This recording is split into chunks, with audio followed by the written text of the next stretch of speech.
Hi students. Next, one more important topic in queuing system is operating characteristics of queuing system.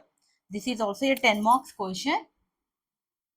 ఇది డైరెక్ట్గా 10 మార్క్స్కి వస్తుందని చెప్పలేమమ్మా, but ఈ words అనేవి మీకు పర్ఫెక్ట్గా తెలుసుంటే మాత్రం 10 మార్క్స్ క్వశ్చన్ని ఈజీగా అటెంప్ట్ చేయగలుగుతారు. Okay, so what are the operating characteristics of queuing system? Here basically 5 characteristics.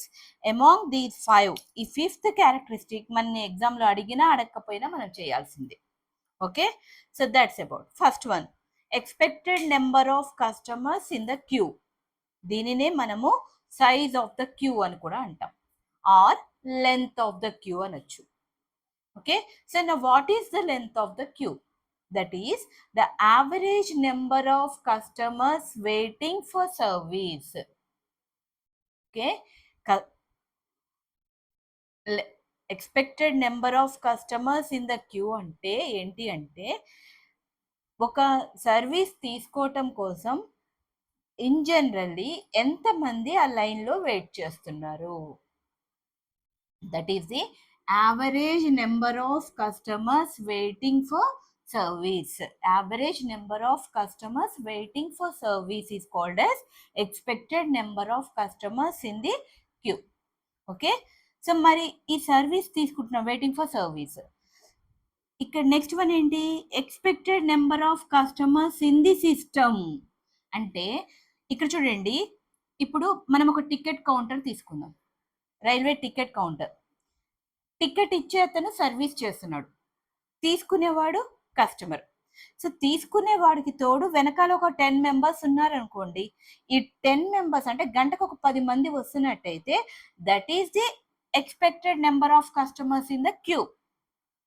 Okay, so ఈ 1 అవర్లో 10 మెంబర్స్ రావచ్చు, నెక్స్ట్ 1 అవర్లో 8 మెంబర్సే రావచ్చు, థర్డ్ 1 అవర్లో 12 మెంబర్స్ రావచ్చు. But what ever it may be, we can expect them average number is 10. Okay, so ఇక్కడ మనకి customer ఉన్నాడు, సర్వర్ ఉన్నాడు, వీళ్ళిద్దరు కాక నెక్స్ట్ వెనకాల ఉన్న వాళ్ళు 10 మెంబర్స్. ఇక్కడ ఏం చెప్తున్నామంటే expected number of customers in the system. ఇప్పుడు యావరేజ్ నెంబర్ ఎంత అంటే ఈ 10 ప్లస్ 1 మెంబర్ ఎవరైతే సర్వీస్ తీసుకుంటున్నారో వాళ్ళని కూడా యాడ్ చేస్తాం. టికెట్ తీసుకునే వ్యక్తిని కూడా మనము యాడ్ చేస్తాం. అంటే ఎంతమంది అన్నట్టు? 11 మెంబర్స్. ఓకేనా? Expected number of customers in the system, or దీన్నే లెంత్ ఆఫ్ ద సిస్టమ్ అనొచ్చు, or size of the system అని కూడా అనొచ్చు. So which is here this one is indicated with length of the system, length of the queue, LQ, length of the system. Average number of customers expected to be waiting in queue and being in service. Service తీసుకునేవాడు కూడా. Got it? చూడండి, for ఇక్కడ 9 మంది customers మాత్రమే ఉన్నారు. ఇక్కడికి వచ్చేసరికి మనం గంటకి 9 మంది మాత్రమే లైన్లో ఉంటున్నారు, కానీ ఒకడు టికెట్ తీసుకుంటున్నాడు, ఆ ఒక్కడిని కూడా ఇక్కడ యాడ్ చేస్తున్నాం. That is expected number of customers in the system. In the queue అని అడిగితే మీరు ఒక్కడిని ఎక్స్ప్లోర్ చేయాలి, వెనకాల ఉన్న వాళ్ళని కౌంట్ చేయాలి. ఇన్ ద సిస్టమ్ అని అడిగితే ఆ ఒక్కడిని కూడా యాడ్ చేసుకోవాలి. Got it? Now coming to third one, expected waiting time in the queue.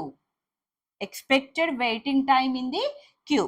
So that is the average time spent by a customer in the queue before the commencement of service. Service జరగక ముందు, service తీసుకోక ముందు అతను ఎంత time wait చేశాడు? Service తీసుకోవటం కోసం 10 minutes wait చేశాడా, 15 minutes వెయిట్ చేశాడా, 1 hour వెయిట్ చేశాడా, 1 day వెయిట్ చేశాడా? That is called as expected waiting time in the queue. Okay, so అది ఎంతసేపు అవ్వచ్చు అంటే తన ముందు వేరే వాళ్ళు సర్వీస్ తీసుకుంటున్నారు, తన లైన్లో నించొని ఉన్నాడు, తన దాకా రావడానికి ఎంత టైం వెయిట్ చేయాల్సి వచ్చింది. ఇప్పుడు తను సర్వీస్ తీసుకుంటాడు, తీసుకునేటప్పుడు మరి సర్వీస్ కోసం ఒక 5 నిమిషాలు 2 నిమిషాలు టైం పడుతుంది కదా, ఆ టైంని కూడా ఇంక్లూడ్ చేసినట్టయితే that is expected waiting time in the system. మా ఒక్కసారి గమనించండి, క్యూ అని అడిగినప్పుడు expected waiting time or expected waiting time or expected number of customers అని అడిగినప్పుడు, ఏదైనా క్యూలో అడిగినప్పుడు మీరు ఆ పర్సన్ని ఎక్స్క్లూడ్ చేయాలి, ఆ పర్సన్ కాక రిమైనింగ్ వాళ్ళని కన్సిడర్ చేయాలి.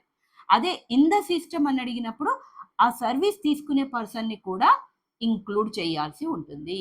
Once again I repeat, expected number of customers in the queue or waiting time in the queue అన్నప్పుడు ఎవరైతే పర్సన్ ఆర్ ఆబ్జెక్ట్ సర్వీస్ తీసుకుంటున్నారో వాళ్ళని మనము ఎక్స్క్లూడ్ చేసి రిమైనింగ్ వాళ్ళని మాత్రమే కన్సిడర్ చేస్తాము.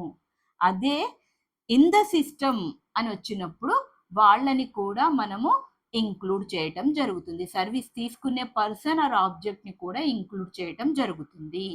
చాలా జాగ్రత్తగా వినండి అమ్మా. ఆడియో స్కిప్ చేసినట్టయితే మీకు ఏమీ అర్థం కాదు, జాగ్రత్తగా వింటేనే అర్థమవుతుంది. Okay, so the average number of the average time spent by a customer in the queue before the commencement of service. Okay, that is expected waiting time in the queue. అదే expected waiting time in the system అన్నప్పుడు దీన్ని WS తో indicate చేస్తున్నా. That is total time spend by the customer in the system, that is waiting time plus service time. ఇక్కడ చూడండి clear గా ఇచ్చాము, waiting time plus service time. Okay, so that is an important word. And the fifth one, which is most important, is server utilization factor. దీని utilization factor అని కూడా అనొచ్చు.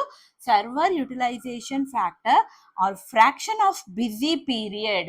దీన్ని ఇంకొక నేమ్తో ఫ్రాక్షన్ ఆఫ్ బిజీ పీరియడ్ అనొచ్చు, లేదా ట్రాఫిక్ ఇంటెన్సిటీ అంటాం. దీన్ని ఇలా ఇండికేట్ చేస్తామమ్మా, దీన్ని రో అంటాం. ఓకే, rho, it is a Greek letter. పీని కొద్దిగా వంకరగా రాయాలి. ఓకే, సో రో అంటాము. So that is, it is the proportion of time that server actually spends with customer. నీకు సర్వీస్ చేయడానికి సర్వర్కి ఎంత టైం పడుతుంది.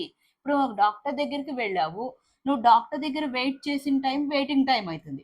నువ్వు డాక్టర్ని మీట్ అయ్యాక డాక్టర్ నీ కోసం కేటాయించిన టైము, అంటే నీ ట్రీట్మెంట్ కోసం కేటాయించిన టైం, అది 5 minutes 4 minutes నువ్వు మాట్లాడే టైం పీరియడ్ ఉంటుంది చూసావా, that is called as traffic intensity or server utilization factor. Sometimes ఇప్పుడైతే 30 seconds కూడా ఉంటుంది, ఒక డాక్టర్ స్పెండ్ చేసే టైం 10 seconds కూడా ఉంది నేను గమనించిన దానిలో. ఓకే, సర్వర్ యూటిలైజేషన్ ఫ్యాక్టర్ అనేది that is how much time did he spend for service కోసం ఎంత టైం స్పెండ్ చేసుకుంటున్నాడు, సర్వీస్ తీసుకోవటం కోసం ఎంత టైం యాక్చువల్గా స్పెండ్ చేస్తున్నాడు అని చెప్పేది server utilization factor, which is indicated with rho, that is equal to lambda by mu. Lambda అంటే అరైవల్ రేట్, మ్యూ అంటే service rate. I hope this you can understand this topic. ఇవి అర్థమైతే next మనము ఫార్ములాస్లోకి వెళ్ళిపోదాం. మీకు మేజర్గా ఎగ్జామ్లో వచ్చేవి ఈ 5 ఉంటాయమ్మా. అందుకే ఈ 5 ఫార్ములాస్ మీదనే బేస్ తీసుకొని నేను ప్రాబ్లమ్ని ఎక్స్ప్లెయిన్ చేస్తాను మీకు. సో కమింగ్ టు, మీకు ఏదన్నా కనుక డౌట్స్ ఉంటే కామెంట్ బాక్స్లో కామెంట్ చేయండి. మీరు లైక్ చేయండి, షేర్ చేయండి, సబ్స్క్రైబ్ చేయండి. మీ సబ్స్క్రిప్షన్ అండ్ లైక్స్ అనేవి మాకు మోటివేషన్గా ఉంటాయి. సో మీరు కనుక అవి చేయకపోయినట్టయితే we didn't motivate and we didn't give further explanations also.